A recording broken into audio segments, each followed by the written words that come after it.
नमस्ते। हमेशा खुश रहो बेटिया। Ayurveda faculty doctor Sushil Kumar Sharma. अष्टांग हृदय यंत्र विधि अध्याय का तीसरा भाग। 2 भाग इससे पहले पढ़ा दिए गए हैं, तीसरा भाग अब पढ़ाने जा रहा हूँ। इसमें कई प्रकार के यंत्रों का वर्णन किया गया है। षड्विध शंकु यंत्र मतलब 6 प्रकार के शंकु यंत्र। शंकु यंत्र यानी आगे से मुड़े हुए शंकु की तरह मुड़े होते हैं। ऐसे 6 प्रकार के यंत्रों के बारे में वर्णन किया गया है। 6 प्रकार के शंकु यंत्र होते हैं। तो लिखा है शंख व षट। तो शंख व षट यानी शंकु यंत्र 6 होते हैं। उभो तेषाम 16 द्वादश अंगुलो। इनमें क्या होता है, इनमें 2 16 अंगुल और 12 अंगुल के होते हैं। उभो यानी 2 इसमें 2 जो है 16 अंगुल और 12 अंगुल के होते हैं। ये क्या काम आते हैं उसके लिए लिखा है व्यूहने अयफण वक्त्राक्यो। ये क्या काम आते हैं कि व्यूहन कार्य के लिए काम में आते हैं। व्यूहन यानी किसी को व्यूहन करने के लिए, व्यूहन यानी किसी को खोजने के लिए काम में आते हैं, व्यूहन करने के काम में आते हैं। और सांप के फण मुख के समान होते हैं। क्या है अयफण वक्त्राक्यो। अयफण यानी अहि यानी सांप, वक्त्र यानी उसके मुख, सांप के मुख के आकार के ये होते हैं। आगे लिखा है 2 द्वादश अंगुलों। और दो जो शंकु होते हैं वो क्या होते हैं 12 अंगुल। द्वादश यानी 12 अंगुल, 12 अंगुल। 2 जो होते हैं 10 और 12 अंगुल लंबे होते हैं। क्या है द्वादश और 10 और 12 अंगुल लंबे होते हैं। ये क्या काम आते हैं, ये आते हैं चलाने। सरपुंख आश्यो, ये इनका मुख सरपुंख के समान होता है। और ये 2 शंकु चालन के लिए काम में आते हैं। चालन यानी कोई शल्य है उसको चलाने के, आगे चला के उसको आगे निकालने के काम में, चलाने के काम में आता है। इस प्रकार से 2 होते हैं। आहार्यो वडिशाकृति, और खींचने के लिए, आहार यानी किसी चीज़ को पकड़ के खींचने के लिए, आहार यानी उसको खींचने के लिए वडिश यानी मछली को पकड़ने का कांटा जो होता है वडिश कहलाता है। वो उसकी आकृति के 2 शंकु होते हैं, वो उनको कहते हैं वडिशाकृति आहारी, मतलब पकड़ने के लिए 2 होते हैं। इस प्रकार बताया गया है। आगे है गर्भ शंकु यंत्र। गर्भ शंकु यंत्र के बारे में है न तो अग्रे शंकुनाम तुल्यो गर्भ शंकु रीति स्मृत है।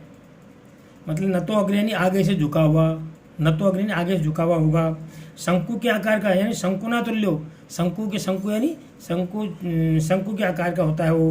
गर्भ शंकु रीति इसको क्या कहते हैं, इसको गर्भ शंकु कहा जाता है।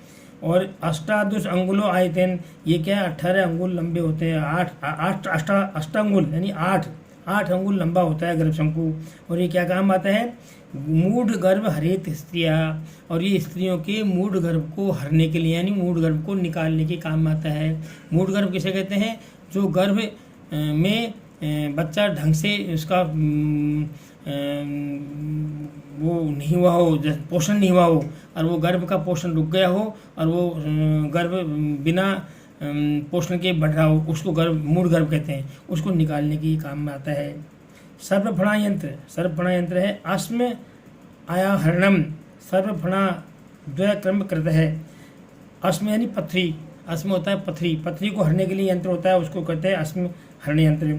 तो पथरी को निकालने के लिए सांप के फण के समान आगे से चिड़ाई के यंत्र होता है, उसको सर्पफणा यंत्र भी कहते हैं। सरपुंख यंत्र में सरपुंख मुखम दंत पातनम। ये सरपुंख मुख जो होता है दंत पातनम यानी दांतों को गिराने के काम में और दांतों को चलाने के काम में, दांतों को गिराने और निकालने के काम में आता है। ये चतुरांगुलम, ये 4 अंगुल लंबाई वाले होते हैं। ये दांतों को गिराने और उसको निकालने के काम में आते हैं। षड्विध शलाकाएँ, आगे इन्होंने 6 प्रकार की शलाकाएँ लिखी हैं। कौन कौन सी, कार्पास, विहिता स्नेहो शलाका, षट प्रमार्जनी यानी धोने, किसी को धोने के लिए, मतलब ये प्रमार्जन करने के लिए यानी धोने के लिए काम में आती है। वो उनके लिए बताया है कि कार्पास यानी रुई होते हैं कि सिर पर रुई लिपटी हुई 6 शलाकाएँ प्रमार्जन यानी शोधन करने के काम में, किसी को शोधन करने के काम में आती है। यानी कोई घाव हो तो उसको प्रमार्जन शोधन करने के काम में आती है। ये 6 प्रकार की होती है। आगे दूसरी कौन सी होती है, पाया वास अन्न दूरार्थे द्वे 10 द्वादश अंगुली। पायु यानी गोदाम में प्रमार्जन के लिए 2 शलाकाएँ होती है। इनमें एक शलाका समीप के लिए 10 अंगुल और एक दूरी के लिए 12 अंगुल की होती है। समीप 10 अंगुल और 12 अंगुल 2 प्रकार होती है। द्वे षट सप्त अंगुली ग्रहणे, और 2 शलाकाएँ ऐसी होती है जो ग्रहण यानी नाक के अर्बुदों को, नासिका को साफ करने के काम में आती है। वो कौन सी होती है? षट और सप्त, वो 6 और 7 अंगुल लंबी होती है। 2 शलाकाएँ और होती है, वो होती है कर्ण के लिए, वो कर्ण शोधन के लिए होती है। वो 8 और 9 अंगुली, वो 8 और 9 अंगुल लंबी होती है और वो कान को साफ करने के काम में, परिमार्जन के काम में आती है। इस प्रकार से कुल 6 प्रकार की शलाकाएँ बताई गई है। 2 शलाकाएँ तो ये किसी परिमार्जन के काम में आती है, 2 पायु गुदा के काम में आती है, 2 कर्ण के काम में आती है, 2 नासिका के काम में आती है। इस प्रकार से इन्होंने अच्छी बताई।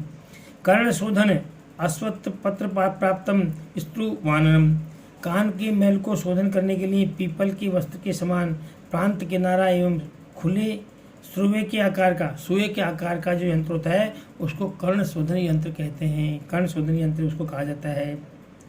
क्षाराग्नि कर्मयोग्य शलाकाएँ, क्षार और अग्नि के काम में लेने वाली शलाकाएँ भी होती है, उनको क्षाराग्नि कर्मयोग शलाकाएँ कहते हैं। शलाका जामवोष्ठ अष्टानाम, क्षारो अग्नि से पृथकम त्रयम, मतलब पृथक 3 शलाकाएँ होती है जो क्षार, पातन और अग्नि कर्म में काम में ली जाती है।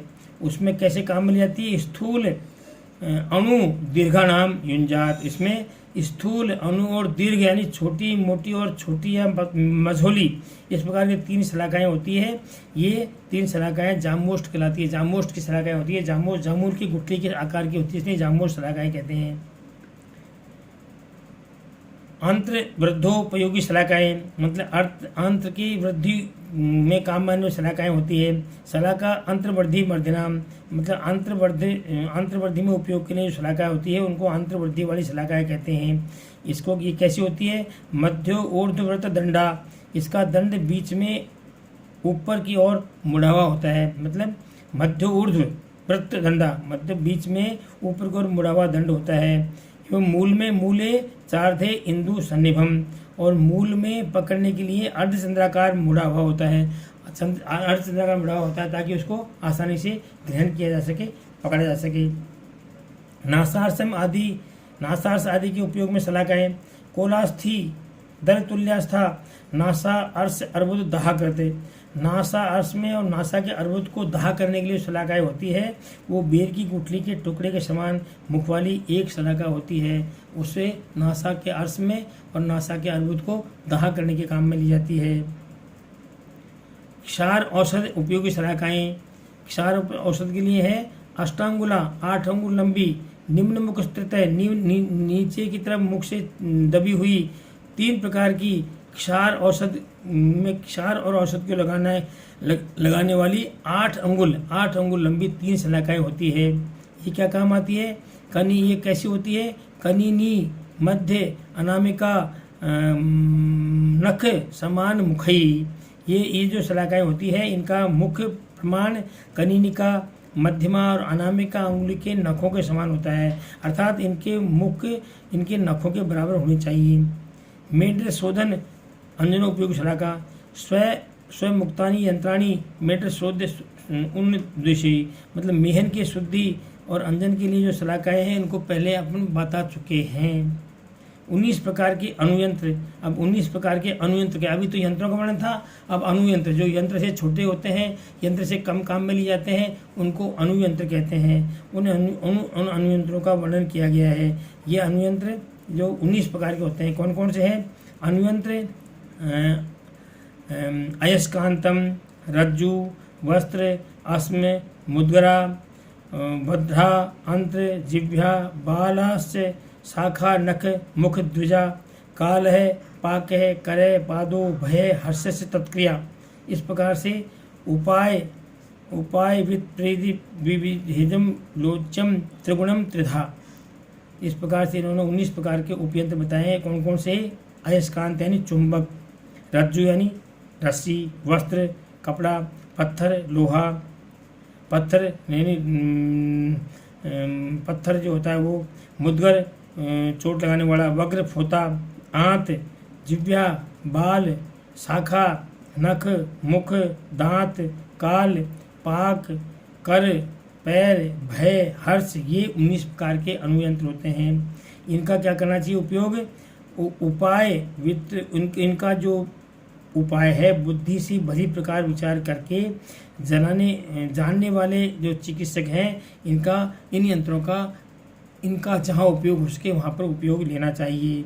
इसके अलावा यंत्र के कर्म कौन कौन से हैं, कर्मों के बारे में बताया है। निर्घातन, उन्मथन, पूरण, मार्ग शुद्धि, संव्यूहन, आहरण, बंधनम, प्रपीड़नम, आचूषण, उन्नयन, नामन, चाल भंग, व्यावर्त, अनुरुजु, कर्णम च यंत्र कर्मम। इस प्रकार से इन्होंने यंत्र कर्म बताए गए हैं कि निर्घातन यानी ताड़न करना यानी निकालना, उन्मनन यानी उठाना, पूर्ण करना, मार्ग का शोधन करना, संव्यूहन यानी हिलाना डोलाना, आहरण करना यानी खींचना, बंधन बांधना, पीड़न दबाना, आचूषण उसको किसी पुल को चूसना, उन्नयन ऊपर करना, नमन नीचे करना, चालन चलाना, भंग तोड़ना, व्यावर्तन घुमाना और ऋजुकरण सीधा करना, ये सब यंत्रों के कर्म हैं। मतलब यंत्र ये सारे जो यंत्र अभी पढ़ाए गए हैं इन कर्मों को करते हैं, इसलिए इनका प्रयोग किया जाता है। अब इनमें श्रेष्ठ यंत्र कौन सा है उसके बारे में उन्होंने किया है। कंकमुख यंत्र को सबसे श्रेष्ठ माना है इन्होंने कि विवर्तते साध्य अवगाहते च ग्राहम गृहीतो उद्धृत यस्मात् यंत्रेश्वतम कंकमुखम प्रधानम स्थानेषु सर्वेश धारी के यच्चे। मतलब इन्होंने कहा है सब यंत्रों में कंकमुख नाम का यंत्र प्रधान है, क्योंकि कंकमुख विवर्तन करता है यानी घूम सकता है, यानी ये अपने स्थान पर काम लेते लेते घुमाया जा सकता है। इसको अच्छी प्रकार से गहराई तक पहुंचता है, पकड़ने वाली वस्तु को पकड़कर बाहर कर देता है, अच्छी तरह पकड़ लेता है, बाहर निकाल देता है। और सब यंत्रों में सब स्थानों पर इसको उपयोग किया जा सकता है, इसलिए कंकमुख यंत्र को सबसे श्रेष्ठ यंत्र के रूप में माना गया है। इस प्रकार से आपका ये यंत्र विधि वाला अध्याय संपूर्ण होता है। This session provide by digital vision 2। I hope you have any query, please mention comment box. I will resolve it. Thank you.